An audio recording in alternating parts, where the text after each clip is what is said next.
Sabi dito sapagkat tayo kanyang gawa. Ano ang nilalang tayo? Kanino? Kanino? Kristo. Kay Kristo. Ano, sabi dito para sa mabubuting gawa. Ano, na inihanda ng Diyos ang upang ating lakaran. So, ibig sabihin, hindi lang tayo basta niligtas ng Panginoon. Ano, hindi lang tayo basta nagkaroon ng salvation. Ano, meron tayong mabubuting gawa na kailangan natin lakaran. Ano, so lahat tayo dito, may iba-iba tayong nilalakaran.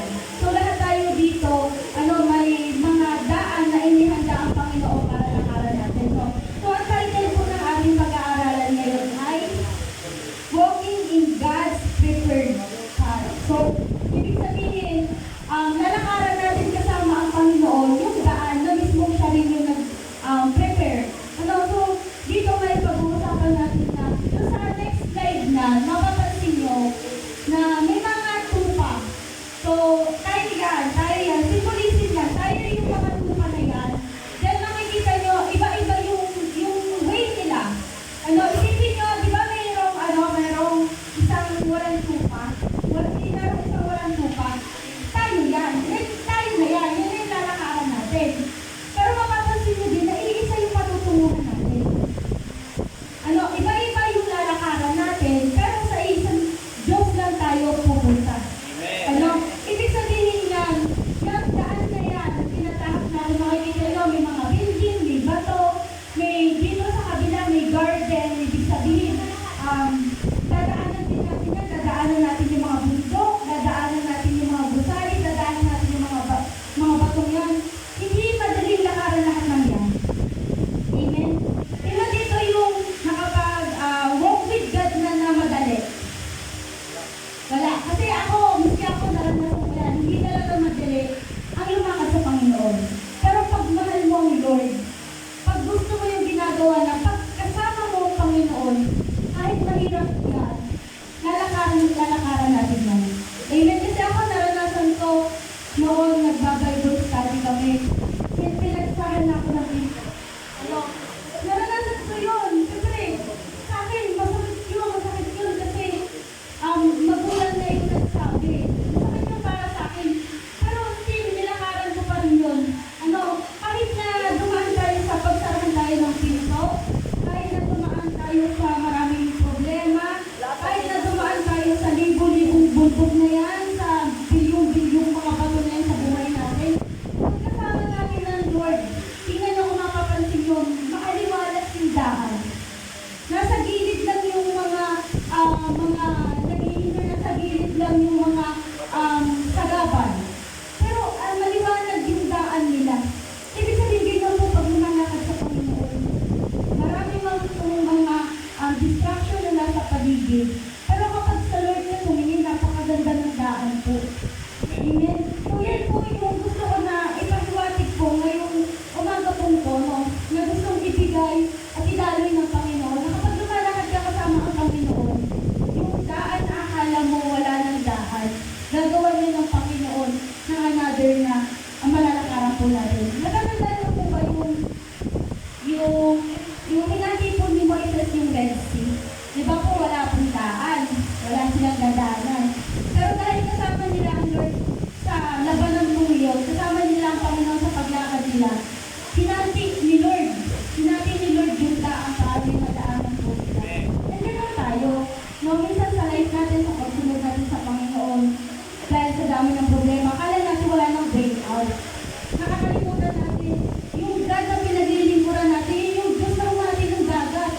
Yung Diyos na pinaglilingkuran natin, siya yung nagligtas sa Israel. Yung Diyos na pinaglilingkuran natin, siya yung sumama sa apoy na maglakad. Pero hindi sila nasunod. Ano?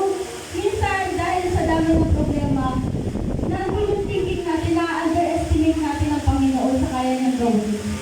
Mas nangunguna yung negative thoughts natin, mas nangunguna yung ating mga isip-isip, yung mga agam-agam natin. Nakalimutan natin yung Diyos natin nagbuhay ng patay. Ano?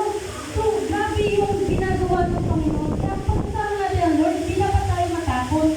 Ano, kapag kasama natin ang Lord, kahit magulo yung buhay natin, kaya nang gawan mo ng daan palabas dun eh. Ano, maraming mga nagpapatotoo na hindi sila nagsimula ng maayos. Hindi sila nagsimula na agad maayos yung buhay nila. Yung iba ng mga nagpapatuod dating pero malaya. Amen? So, kung inaakala natin ang paglakad sa Panginoon, may hirapan tayo. Hindi. May mga challenges, kasama din sa testing ng faith natin eh. Kung hanggang kailan natin kayang lumakad kasama ang Panginoon. So, meron naman po ako dito ang tatlong daan na pinaalala ang Panginoon na kailangan po natin lakaran. So, una po dito yung part of obedience. So, dito na magkakaalaman. At nakikita niyo po ba yung tupa? Di ba madilim po yung dinadaanan niya? Yung may mga alitap-tap lamang po. Yan po yung sinasabi ng sa part of obedience. Hindi mo alam kung ano yung patutunguhan mo. Hindi mo alam kung ano yung nasa dulo nun. Pero kailangan mo maging obedient. Kailangan mo sumunod. Sa pagsunod po natin sa Lord, tuturuan po niya tayo kung paano pa po sumunod. Kasi tayo, sumusunod tayo. Pero hindi tayo natuto kung sumunod talaga. Kasi may mga pinapagawa ang Lord na iba yung ginagawa natin. Amen po. Nagigets po natin na may inutos ang Panginoon. Inutosan ako ng Panginoon na yan, pumunta ka doon, ipangalan mo ang salita. Sa kabila ako pumunta, sa ibang lugar. Yun yung ginawa ko ni Jonas. Naalala ko po dito yung story po ni Jonas eh. Pero sabi po sa John 14:15, sabi po dito, if you love me, you will keep my commandments. Sobrang ikli lang po ng verse na yan. Pero diyan mo makakatunayan kung mahal mo talaga ang Panginoon. Hindi mo pwede sabihin mahal mo ang Panginoon, pero hindi mo naman sinusunod yung kanyang utos. Amen? Hindi ka pwede mamangka sa dalawang pilot. Hindi pwede dalawa yung Panginoon mo. Panginoon yung sarili mo, Panginoon mo, bro. Hindi mo pwede yun. Kasi kung mahal natin ng Lord, ibibigay natin yung buong tayo. Yung buong puso, yung buong buhay, yung buong oras natin sa Panginoon. Po? And sabi mo dito sa Jonas 1, 2:3 and 2:17 po. Inutusan po kasi dito si Jonas ng Panginoon na pumunta po sa Ninive. Sabi mo dito, pumunta ka sa dakilang lungsod ng Ninive at ipakiyag mo ang aking hatol laban sa kanila. Sapagkat umabot na sa aking harapan ang kanilang kasamaan. Next slide po natin. Ngunit, tumama si Jonas palayo sa presensya ng Panginoon at nagtungo sa Tarsis. Bumaba siya sa Jope, kung saan nakatagpo siya ng isang barkong papuntang Tarsis. Pagkatapos niyang magbayad ng pamasahe, sumakay siya sa barko upang maglayag patungong Tarsis at tumama sa presensya ng Panginoon. So may pinapagawa ang Lord kay Jonas. Malinaw, sinabi ng Lord na pumunta sa Ninive at ipangaral ang kanyang salita. Pero ano ang ginawa ni Jonas? Diba? Iba yung ginawa niya dun sa sinabi ng Lord. Doon pa lang, self-evaluate na natin ang sarili natin. Mahal ba natin ng Lord? Kung sinusunod ba natin yung kanyang utos? And dito, sabi dito, dun sa 17, kasi nagkaroon ng, ng malaking bagyo, sabi dito, naglaan ng Panginoon ng isang napakalaking isda upang lumamon kay Jonas. At nanatili si Jonas sa tiyan ng isda sa loob ng 3 araw at 3 gabi. So dito, dahil sa hindi pagsunod ni Jonas, may bagyong dating ang Panginoon. And dito may malaking isda, nasa kanya'y kumain po. Alam niyo po ba na kapag nagiging disobedience tayo sa Panginoon, minsan nagpapadala ang Panginoon ng lesson sa buhay natin. Kasi ako maraming beses akong pinadalhan ng Panginoon ng lesson. Alam niya ng mga leaders, alam niya ng mga kulang ko, alam niya ng mga nakakakilala sa akin. Dahil may pinapagawa sa akin ng Lord, ako Panginoon sa sarili ko. Ako, sabihin natin, yung diba, sa una, illustration, may tupa. Sabihin natin, ako kambing, sinusuwag ko ang Lord. Hindi ako nakikinig sa Panginoon. And, sa hindi natin pagkinig sa Panginoon, akala natin walang consequence yung mga ginagawa natin. Hindi yung katulad ng ginawa sa kay Jonas na ayaw na yun na rusahan ng si Jonas. Hindi. Kasi minsan,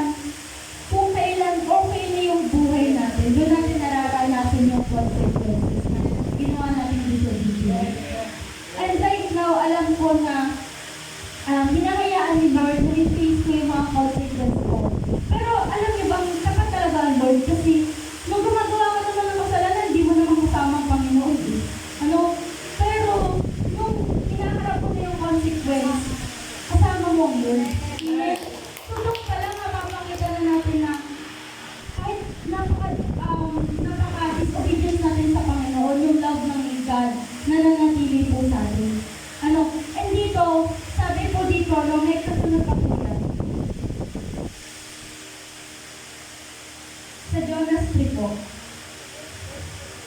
Yan, Jonas 3, verse 3 to 5, at saka yung 10. Sabi dito, nung, syempre, di ba, nag-disobedience si Jonas, and naranasan niya yung consequence ng Lord.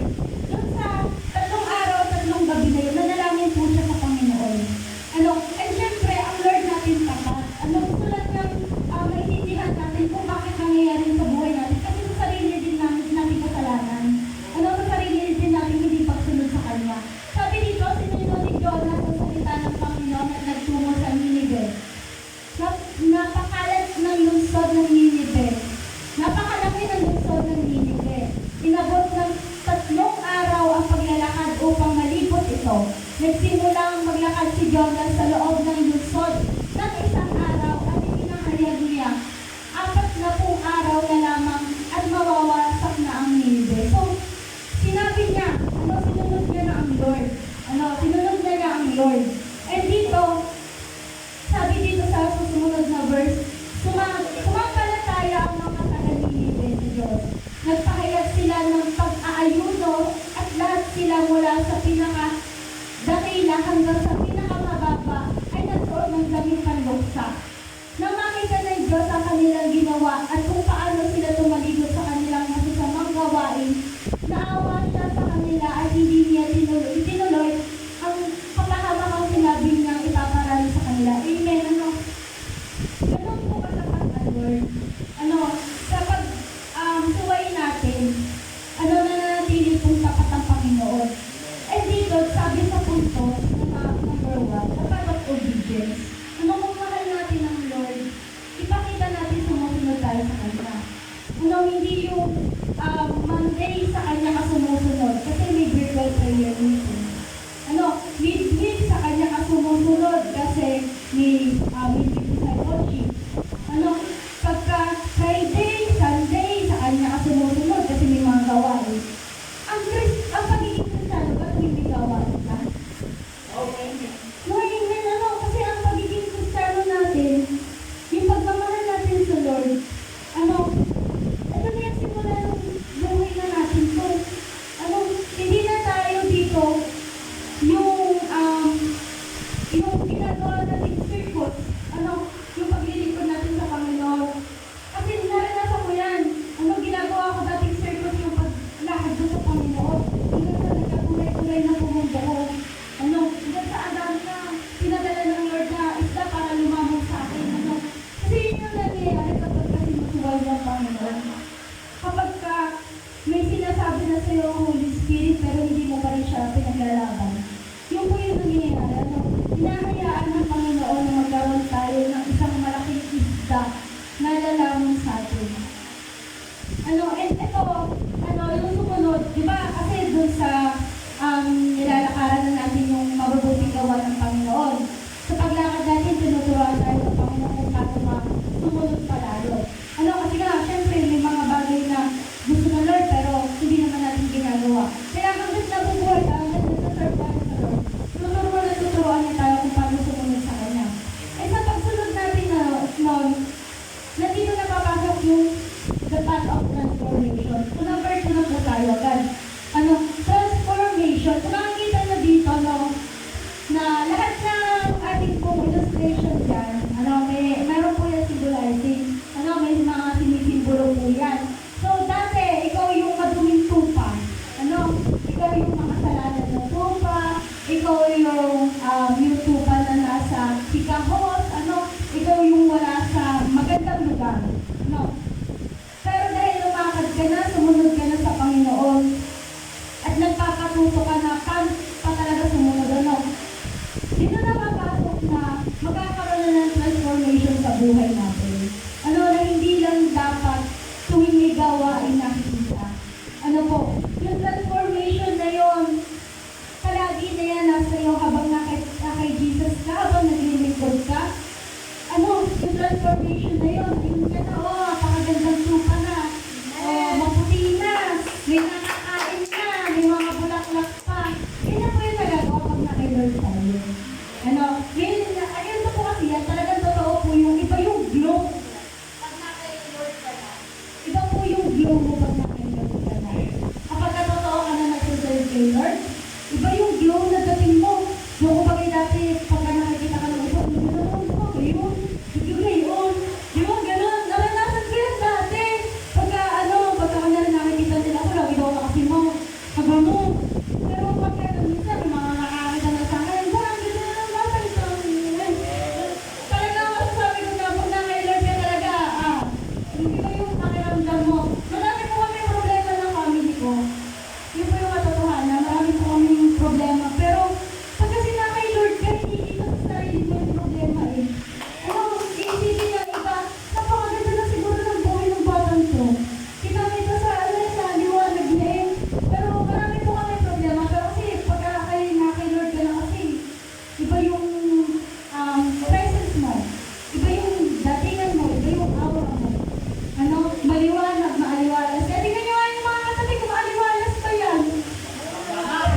ginagawa natin bilang likod niya. Ano? Sabi dito sa Romans 12:2, huwag kayo makiayon sa takbo ng mundong ito, kundi magbago kayo sa pamamagitan ng pagbabago ng inyong pag-iisip. Sa gayon ay mapatutunayan ninyo kung ano ang kalooban ng Diyos, ang kanyang mabuti, kalugod-lugod, at ganap na kalooban. So, paano natin magagawa? Ano ng ating verse ngayon, sabi dito, huwag tayong makikiayon sa takbo ng mundo. Alam niyo ba kung bakit? Kasi yung takbo ng mundo to, masaya. Masaya ang takbo ng mundo to. Pag gumawa ka ng ginagawa nila, masaya, di ba? Masaya. Oo. Pagka ginagawa mo yung ginagawa ng mga nasa mundo na wala sa Panginoon, masaya. Eh, paano pag namatay ka? Oh, masaya pa rin ba pag namatay kayo? Kasi paano pagka masaya tayo yung ginagawa nila, jamming dito, yosi dito, alak dito, sugal dito, ano pa dito, yung mga ginagawa ng mga makamundo. Oh, kung ano-ano yung mga ginagawa sa social media. Sige, masaya ka nung ginagawa mo yan. Hindi naman yun yung sinasabi ng Lord. Paano mo mapapatunayan na naglilingkod ka sa Panginoon kung ginagawa mo pa rin yung ginagawa nila? Amen? Paano mo masasabi na, paano mo mapapakita na tumutupad ka, paano mo makapakita na mahal mo siya kung ginagawa mo pa rin yung ginagawa nila? Amen? Hindi masama, na maging kakaiba ka. Kasi yun yung gusto ng Lord. Na maging kakaiba tayo. Na hindi tayo umaayon sa takbo ng mundo. Kasi yung takbo ng mundo, yung pag-iisip nila kung saan sila masaya, kung saan sila maging hawa. Kasi hindi nila alam na may impyerno nag-aantay sa kanila. Nalalamon sa kanila, napahihirapan sila, na may mga uod doon na hindi namamatay. Sarado ang pang-unawa ng tao sa ganung bagay. Kaya nila nagagawa nila sa silang bagay dito sa mundo. Pero tayo dapat mag-iba tayo. No? Kasi andito na tayo, nakilala mo ng Lord. Tinuturuan ka na kung paano sumunod. Dapat nag-transform na tayo. Dapat nakikita na sa atin na, ay parang nag-iba ka, parang nagbago ka. Ba't hindi ka na sumasama sa ganito? Dati isang aya ka lang. Andun ka na. Dati hindi ka na kailangang ayain. Andun ka na. Pag ngayon, hindi ka na sumasama sa amin para bumili. No, pag ngayon, hindi ka na namin makakasama sa inuman. Pag ngayon, hindi ka na namin makakasama sa pagkikismisan. Kasi nga, iba na tayo. Hindi na tayo nakikiayon sa takbo ng mundo. Kasi yung takbo ng mundo, dadalhin ka rin sa impyerno. Dadalhin tayo ng takbong ito, ng mundong to sa impyerno. Alam mo ba kung bakit mas maganda na mahirapan ngayon? Kung bakit kayo tinatarget ng kaaway? Kasi naranasan ko po yan bago po ako tumutong dito. Tinatarget po ako ng kaaway. Bakit? Kasi banta tayo sa kanila. Kasi nakikita nila may maganda tayo pinunod sa Lord. Kasi nakikita nila gagawin din tayo ng Panginoon. Kaya pag nahihirapan kayo, ngayon tanungin niyo yung sarili nyo, nahihirapan ba ako maglingkod sa Panginoon? Kasi kung hindi kayo nahihirapan, alam niyo na kung bakit. Na may diayos na nga kayo sa mundo. Tanongin niyo yung sarili nyo, ngayon mag-self-reflect kayo, tingnan niyo yung buhay mo. Nahihirapan ba akong sumunod sa Panginoon? O madali kasi gano'n na rin yung ginagawa ko. Kasi ako nahihirapan po akong sumunod sa Panginoon. Sobrang nahihirapan ako to the point na talagang kailangan kong ibuhos yung sarili ko sa pag-worship. Kasi gano'n talaga ako sa pagsunod sa Panginoon. Pag nahihirapan ka, ibig sabihin, tinatarget ka, ibig sabihin, totoo ka sa Panginoon. May nag-transform sa'yo, pero kung hindi ka rin naman nahihirapan sa pagsunod sa Panginoon, tingnan mo yung kalagayan mo ng iyong buhay. Kung wala kang pinagdaraanan na pagsubok, tingnan mo kasi baka kaya ka hindi nahihirapan. Kasi totoo na hindi ka naman na hindi ka na iba sa mundo. Baka nga mas matapos pa tayo. Kaya piliin natin, tignan natin yung nilalakaran natin. Kung ito pa ba yung binigay ng Panginoon na dapat natin lakaran, kasama siya, o ito na ba yung nilalakaran natin kasama si Satan? Dahil wala naman kasi yung pipiliin nyo eh. Mabuhay para sa Panginoon, mabuhay para sa sarili ninyo. Kaya ninyo si Satan, Diyos niya sa sarili niya. Kaya pag ginagawa niyo yung gusto nyo, at hindi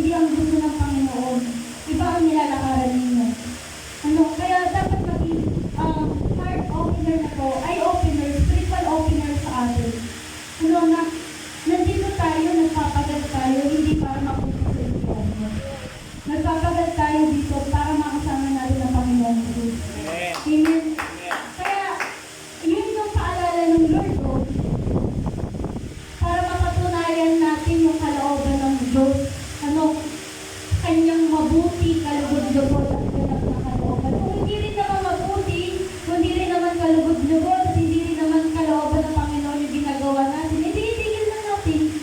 Bumalik tayo sa punto number 1, kung patungo tayo sa Panginoon kung paano sumunod. Ganun lamang po yun kadali, na kapag alam natin na iba na yung dinadaanan natin, hindi rin agad tayo, hanggang sa matutunan natin kung paano talaga sumunod sa Panginoon. Ano po? And meron dito akong naalala po na buhay niya, ano po. And ito rin po yung naituro ko na po ito, nung meron po tayo dito bisita, naituro ko din po ito nung may bisita po tayo dito, yung buhay po ni Paul. Sa mga hindi po na makakilala, si Paul po, dati si Saul. Si Saul na taga-usig po ng mga Kristiyano. Si Saul po, kinatatakutan po yan dati ng mga Kristiyano. Kasi pinapatay niya lahat ng mga Kristiyano. Siguro sa buhay natin, dati rin tayo si Saul. May kanyang buhay, may buhay para sa sarili lamang. Sinusunod lang natin yung gusto natin. Pero kasi kapag na-encounter mo si Lord, pag natuto ka sumunod sa Panginoon, mararanasan mo po yun na yung sa Acts 9:15 po, next slide po natin. Sabi dito, but the Lord said to Ananias, "Whoa, this man is my chosen instrument to proclaim my name to the Gentiles and their kings and to the people of Israel." Napaka-sarap po pakinggan. Na this man is my chosen instrument. Alam niyo ba, lahat ng ginamit ng Lord, lahat ng makasalanan, lahat ng ginamit na instrument ng Panginoon, lahat yun, makasalanan na yung iba doon, mga matay tao, yung iba doon, yung adultery, lahat po ng ginamit ng Lord, mga ordinaryong tao lamang na makasalanan. Pero alam niyo, pag na kay Lord ka, magiging extraordinary ka. Isang ordinaryong tao na makasalanan na naging extraordinary dahil sa Panginoon. Kasi alam niyo kung paano ko sabi na extraordinary tayo dahil sa Panginoon. Pag ikaw na yung hinahanap mong hindi Kristiyano, pag ikaw na yung sinasabihan na baka nagkikitan na natin kami. Nagkakaroon tayo ng impact sa iba. Kapag tinawag ka na may problema ako, pwede ba makinig ka? May problema ako, pwede ba ipag-pray mo kami? Nagiging extraordinary tayo kapag ka na kay Lord tayo. At ganun niya ginamit yung mga ordinaryong tao sa Biblia. Yung mga makasalanan na tao yun, ginamit yun ng Lord. Sila yung mag-proclaim ng pangalan ng Panginoon. Yung mga makasalanan na tao na yun, ginamit yun ng Panginoon. Kaya hanggang ngayon, yung salita ng Panginoon. Lahat tayo dito sa iglesia, makasalanan tayo. Wala dito yung exempted. Lahat tayo dito makasalanan, pero yung makasalanan tayo, gagamitin tayo ng Panginoon. Babaguhin tayo ng Panginoon. And hindi ka mapabago ng Lord kung hindi ka magpapabago. Amen, lahat tayo dito kailangan magpabago katulad ni Saul. Si Saul na dating taga-usig, ngayon brave niya kung mag-evangelyo. Namatawagan pa yan kasi hindi sila naniniwala na si Saul Paul na ngayon ang tawag, na binago siya ng Panginoon. Sometimes kararanasan natin sa buhay natin na hindi tayo paniniwalaan na nagbago na.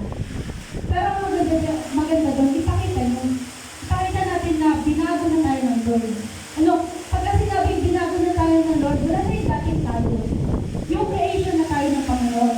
So, ibig sabihin, iwan na natin yung dating tayo. Iwan na natin yung magagalitin. I-remind na natin sa akin, Lord, iwan ko na yun. Yung walang pasensya, iwan ko na yun. Kasi, hindi po si Mama, patotoo po talaga yun na kami po lagi yung nagtatablaan sa bahay. Siyempre, hindi ko po itatago yun na kami po talaga yung nagtatablaan sa bahay. Bakit? Kasi binabago tayo ng Lord. Kung may mga ugali pa kayo, noon, na hanggang kayo nandito pa din, pabaguhin natin yun sa Panginoon. Ang Lord natin, hindi yan madamot, hindi na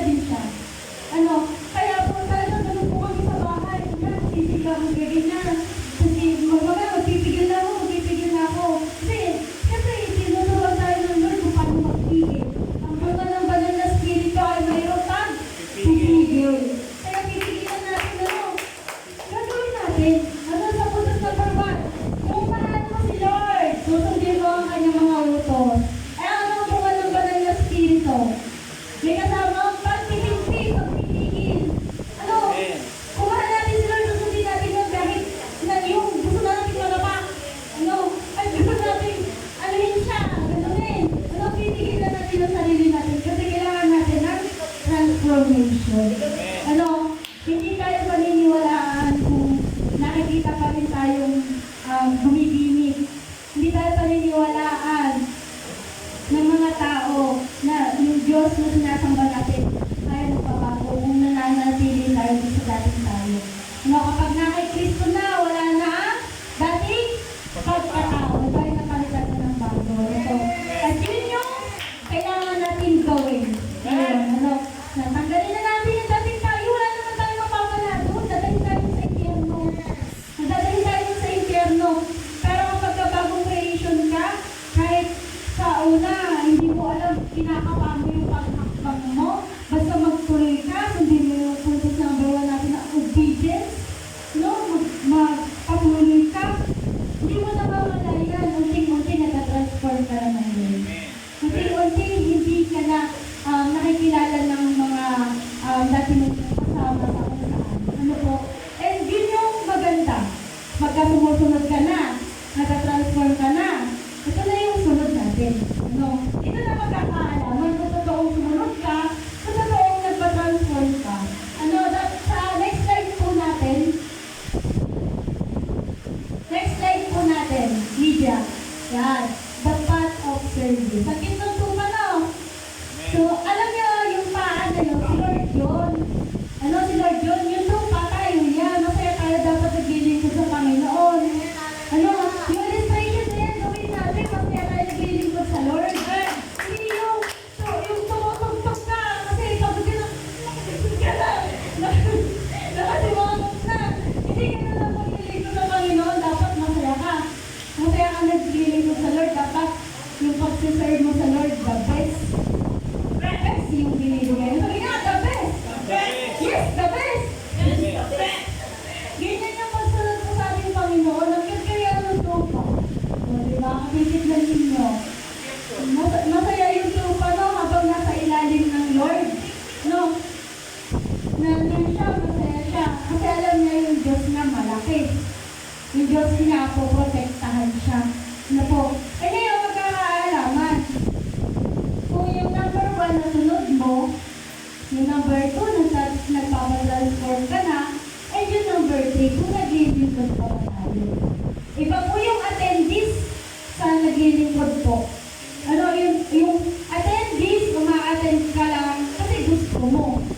Ang ganda po kami dati. Ano, dati po kasi talaga, pagka wala po kami, si Pastor, inahanap po kami, pagkagalitan po kami na. Nakuha po namin yung technique. Ang ginagawa na po namin, attend lang po kami para hindi kami hanapin. O diba? Nakaligtas sa pagpapagalit. Nakaligtas kami sa sermon. Lord, nakaligtas kami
maglingkod sa Panginoon.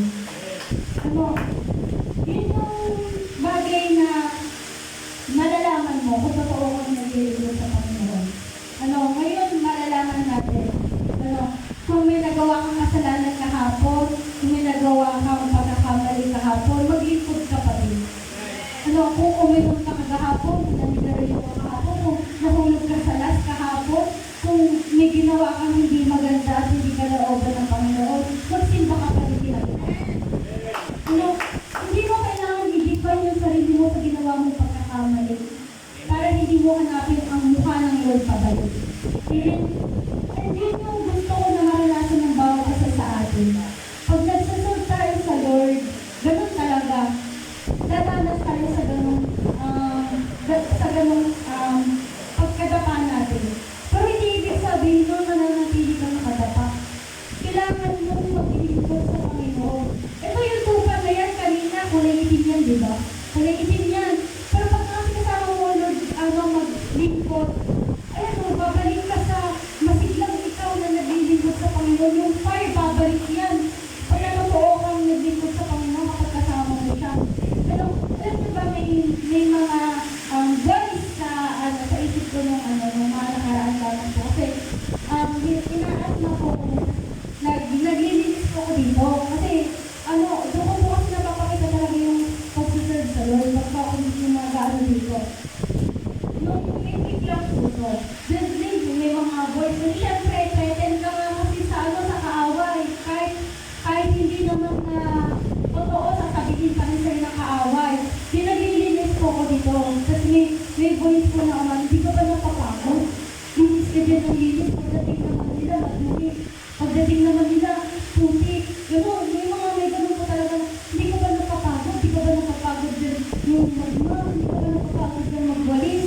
Pero alam nyo, hindi siya nanalo. At kahit kailan, hindi mananalo ang kaaway sa atin. Alam nyo bakit? Sinabi ko, kaya ako po nalagay po yan ng part of service kasi naglilingkod ako sa Diyos. Sa Diyos ako naglilingkod, hindi sa tao. Ang tao, hindi ako nang maliligtas. Kahit hindi nila makita yung ginagawa ko, kita ng Panginoon. Amen. Yung pagko na katatayan na pag naglilingkod ka, kahit na may sinasabi sa'yo ang kaaway, na hindi naman nila yung makikita. Kasi Diyos ka nga naglilingkod eh. Bakit mo kailangan ng approval nila? Amen. Pag sa Diyos ka naglilingkod, sa Diyos mo gawin, hindi sa tao. Magkaiba na maglilingkod ka sa Diyos, magkaiba na naglilingkod ka para sa tao. At hindi natin madadaya ang Panginoon sa ganong paraan. Na umaattend ka para, kunyari, umaattend ka kasi may crush ka sa kapatiran. Umaattend ka kasi gusto mo makita ka ng mga leader na umaattend. Umaattend ka para hindi ka hanapin. Ito yung ginagawa ko noon. Hindi ganun yung totoong paglilingkod sa Panginoon. Ang paglilingkod sa Panginoon kahit pagod ka. Ano po ang kahapon? Wala kasi tao sa bahay. Kasi Papa po dito. Sabi ni Papa, umuwi na daw po ako. At wala naman daw ang tao. Sabi ko ang Papa, naglalakad ako palayo na. Kasi baka sabi ko, may gawain ko sa church mamaya sa gilid lang yun. Ganun. Kapag parang pagkamahan mo, Lord, papakita ko talaga yung naglilingkod ka. Yun yung sabi niya sa akin yung mga salita ko. Sabi ko sa next slide, sa Colossus 3:23, ay, nga, 24, sabi ko, pasahin po natin. Ano man ang inyong ginagawa, gawin niyo ito ng buong puso na parang sa Panginoon kayo naglilingkod at hindi sa tao. Kapag alam niyo na tatanggap kayo ng mana bilang gantimpala mula sa Panginoon. Si Kristo ang Panginoon na inyong pinaglilingkuran. Hindi napakalinaw. Si Kristo, yung Panginoon natin pinaglilingkuran. Kaya, ano man yung gawin sa atin ng kaaway, wala mong perfect na. Kung tayo yung perfect na. Kasi, Lord yung pinaglilingkuran natin, no? Sino ba yung Lord natin? Yung Lord na nakita sa atin sa ikyano. Yung Lord na mga Lord. Yung Kings na mga Kings. Ano po? Kaya, napakaganda po nitong yung ilagay na natin sa ating puso, no? Ano man yung ginagawa natin, gawin natin ito para sa Panginoon. Kasi ka po mapapatunayan na mahal mo, Lord. And isa sa mga challenging po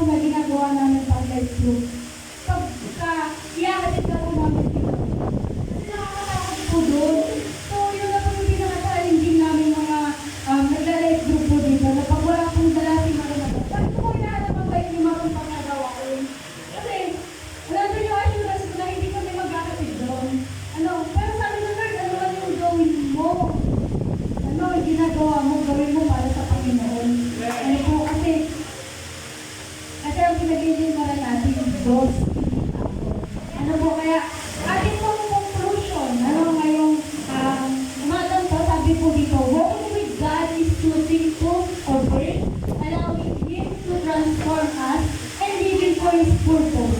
Sabi dito, iba-iba ang ating landas, pero iisa ang Diyos na naghanda nito. Kaya lumakad tayo kasama niya, hindi sa sarili nating daan. Ano po, napakagandang paalala ng Lord. Ano, na paglakad natin sa kanya kasama siya. Panatilihin natin mag-obey sa kanya kahit mahirap na. Obey lang ng obey. Obey lang ng obey na wala na tayong i-obey. Ano kasi, sabi dun sa last verse na ginamit natin, may mano tayong gantimpala. Amen. At walang ibang mas masarap na gantimpala kapag ang Lord na gantimpala sa atin sa langit. Pagka sinabihan ka na welcome my good and faithful servant. No, kapag nakasama mo ng Panginoon, nakita mo na yung mga ibang naglilingkod sa Kanya, no, napakasarap pakinggan nun, napakasarap sa kaparamdam na sa pagtitiis mo dito, sa Lord ka pupunta.